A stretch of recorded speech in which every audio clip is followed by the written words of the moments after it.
Brojni su slučajevi silovanja u Bijeljini. Međutim, rijetko su žene odlučile da progovore o tome.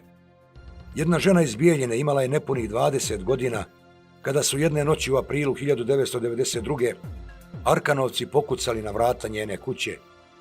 Jedan od Arkanovaca šutnuo ju je u leđa, od čega se onesvijestila. Sljedećeg dana došao je Arkan i silovao je. Arkan je dolazio prvi posle ti noći. Prvi je on došao i mene je uhvatio za kosu i odveo. Ja sam imala do ovdje kosu dugo. Ja nisam omotao oko ruke kosu i tako me izvuko iskoči. I odveo me u jedan stan i tu se življava. Vrati me opet pol mrtvo i onda opet sutradan. I tako je to trajalo.